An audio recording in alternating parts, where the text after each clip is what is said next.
Siapa tak kenal Dr. Sep Postel, pakar Alkitab yang 2 kali meraih gelar PhD ini adalah orang Yahudi. Sep Postel kini menjabat sebagai dekan di sebuah perguruan tinggi Alkitab bahasa Ibrani di Israel. Mau tahu apa kata Sep Postel tentang Alkitab? Ini jawabannya. Semakin saya pelajari Alkitab Perjanjian Lama dan Alkitab Perjanjian Baru, maka semakin saya sadari bahwa Yesus adalah Mesias yang kami tunggu. Berdasarkan apa yang telah saya pelajari selama ini, Kitab Taurat yang ditulis oleh Musa dan Kitab para Nabi, semuanya bermuara kepada satu figur yaitu Yesus Kristus. Satu-satunya orang Yahudi paling hebat yang pernah ada di muka bumi ini. Dialah Juru Selamat bangsa Israel dan Juru Selamat seluruh manusia.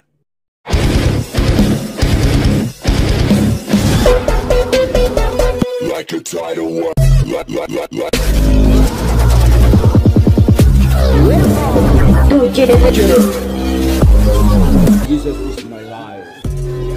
Shalom sahabat yang dikasihi Tuhan Yesus, puji Tuhan kita bertemu kembali dalam kasih-Nya.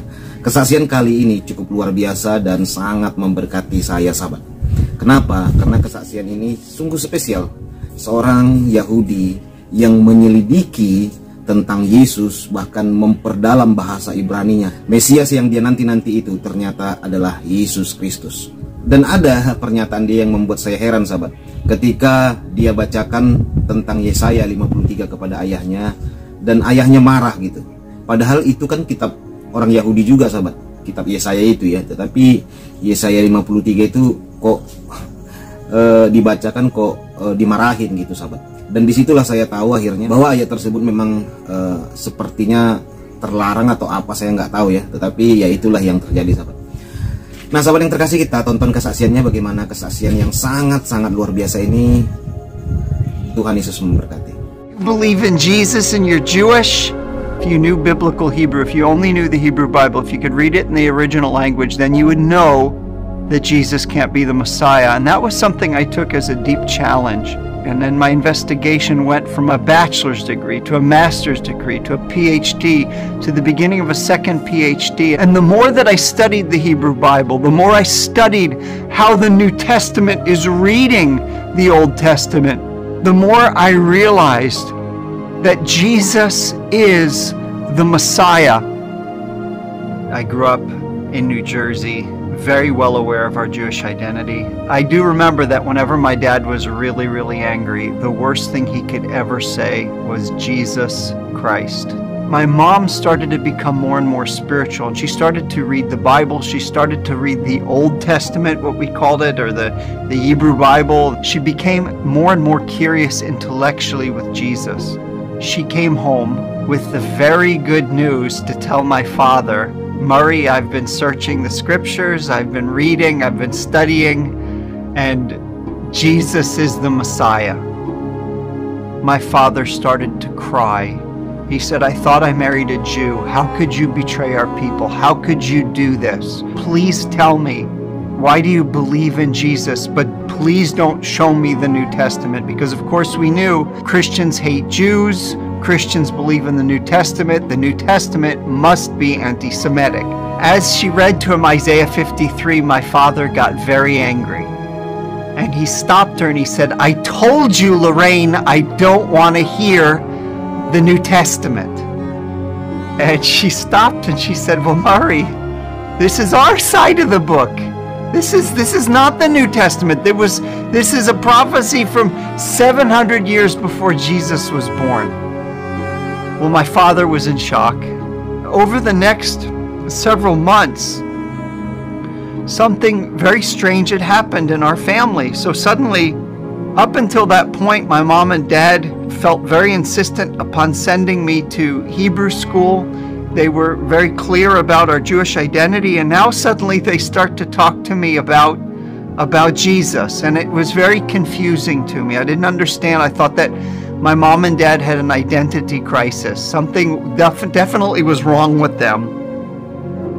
And I remember them bringing me to a service. My mom and dad decided to go back to the house. I was with my mom's friend Linda in her car. It was a blue Mercedes, and we're driving home, and she says to me, so Seth, when are you going to accept Yeshua as your Messiah? I didn't know quite what to say, but I said, Linda, I said, give me a break. I'm young. I want to live a little. I want to experience life. I want to enjoy. And she looked at me, she said, Seth, did you know that Jesus could come back at any moment now? I said, okay.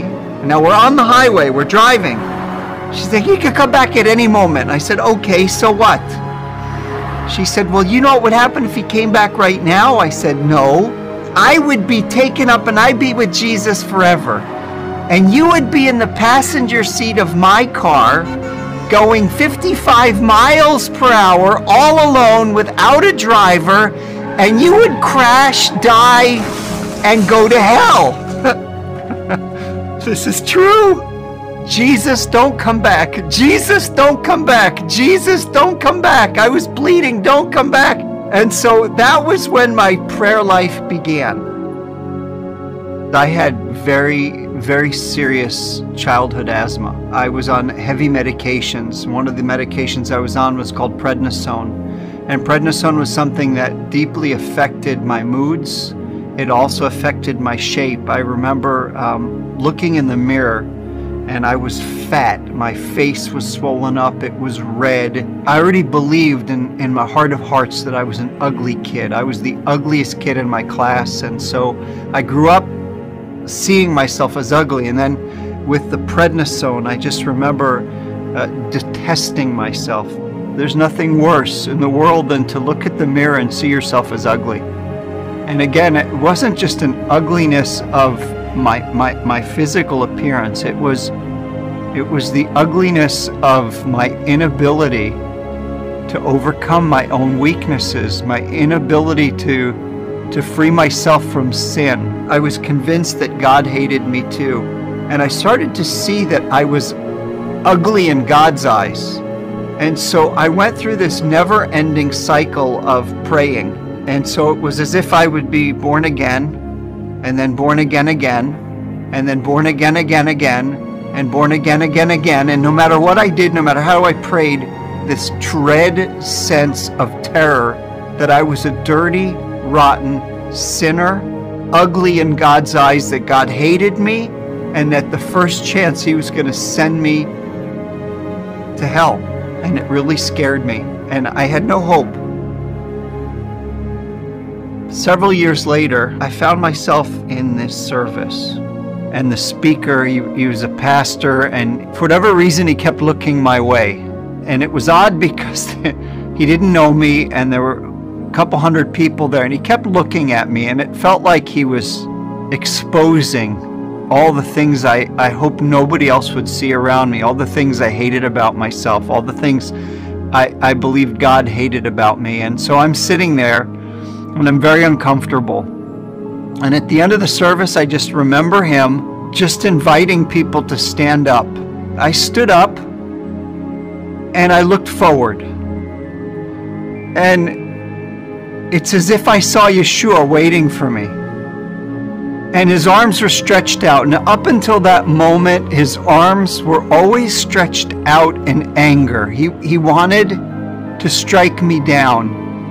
But this time, for the first time, his arms were open. And all he wanted to do was to hug me. All he wanted to do was embrace me. And it was as if I heard, I did this for you. These scars are for you. These wounds are for you. Of course I love you. Of course I accept you. I came for sinners. And I guess it was the first time that I recognized that Yeshua loves sinners. And I think for the first time in my life, I no longer saw myself as ugly. I no longer believed that lie that I was ugly in God's eyes. And for the first time, I actually truly felt loved from the inside out. And I knew that God loved me. The chains broke. I was new. I was free. Well, as I started to get more and more excited about the fact that I was a new creation, that it was something that God did supernaturally, I wanted to share. And one of the things that started happening is I shared with my family, wait a minute, you believe in Jesus and you're Jewish? This just can't be. And in fact, you're saying that Jesus is the Messiah, based on the Old Testament. Who do you think you are? Do you know better than the rabbis? In fact, if you really could read Hebrew, you would know that you're misreading the text, that Jesus couldn't be the Messiah. You're trusting on a Christian translation. I remember thinking to myself, you know what? I have to know biblical Hebrew, and I have to know it really, really well. After I finished my first PhD, I started another PhD in Hebrew Bible here in Israel. I can put all of my intellectual weight on the text itself. And the more that I studied the Hebrew Bible, the more I studied how the New Testament is reading the Old Testament, the more I realized that Jesus is the Messiah. This is true not just on a heart level, not just because I know that God has redeemed me from my sin, not just because I know that He's given me a new life and hope, and that I know that I'm beautiful in His eyes, not because of me, but because of Him. But there's the other side of it, and it's the head side of it, that God calls us as a people to search the Scriptures, to study, to see if in fact Jesus is the Messiah. And I'm convinced with all my heart, to the extent that I've studied all these years, that to understand Moses, to understand the prophets, to understand the writings is, in fact, to see Yeshua, the greatest Jew who ever lived, the Savior of our people and the Savior of the world. Ya sahabat yang terkasih, puji Tuhan ya, kita sangat diberkati. Sebenarnya orang Yahudi dan orang Kristen menyembah Tuhan yang sama. Orang Kristen dan orang Yahudi sama-sama percaya Mesias, sahabat. Bedanya hanya satu, yaitu kita sudah percaya, mereka masih menanti-nantikan. Bukan nggak percaya loh, tetapi menanti-nantikan. Jadi saya kurang setuju ya kalau dikatakan orang Yahudi tidak percaya Mesias. Mereka percaya, tetapi mereka menanti-nantikan. Itu saja sih bedanya. Ya, saya pernah menyatakan hal ini ya. Kalau Yesus Kristus itu bukanlah Mesias, dan orang Kristen salah menganggap Yesus Kristus adalah Mesias, dan tidak masuk akal, sahabat. Kenapa? Kalau Mesias datang di era modern ini, batallah semua nubuatan tentang Mesias. Sudah pasti, sahabat. Karena kita tahu hampir semua negara-negara, bahkan Israel pun sudah menentang namanya hukum kekejaman, ya, seperti penyalipan dan kekerasan, ya, penganiayaan. Hampir semua negara sudah membatalkan hukum itu, dan tidak mungkin tergenapi di era sekarang karena pasti banyak orang menentang, sahabat. Dan berbeda pada masa dahulu, ya, hukum-hukum seperti itu diberlakukan. Nah, kalau Mesias datang di era modern ini ya cukup aneh saja. Ya berarti Mesias pakai HP, naik Grab, naik Gojek, iya kan sahabat. Dan murid-muridnya pun ya naik sepeda motor, naik mobil, naik taksi online gitu ya. Penginjilannya pun ya mungkin kota ke kota. Dan ya pakaiannya pun atau sepatunya pun sudah pakaian-pakaian yang kita pakai saat ini. Ya.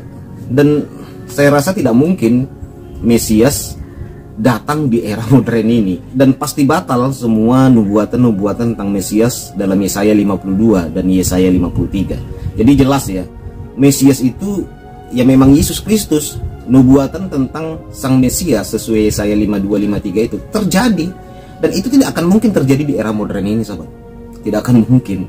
Jadi kalau saudara-saudara kita umat Yahudi masih menanti-nantikan Mesias, ya saya rasa penantian mereka salah gitu ya. Karena tidak mungkin Mesias yang mereka nanti-nantikan itu datang di era yang super canggih seperti yang kita rasakan saat ini.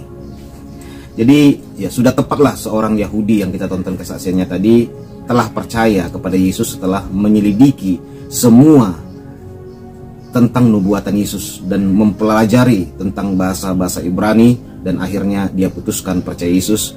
Yang luar biasanya, ibunya sudah terlebih dahulu menyelidiki dan percaya bahwa Mesias itu adalah Yesus Kristus. Tuhan Yesus memberkati kita semua. Shalom.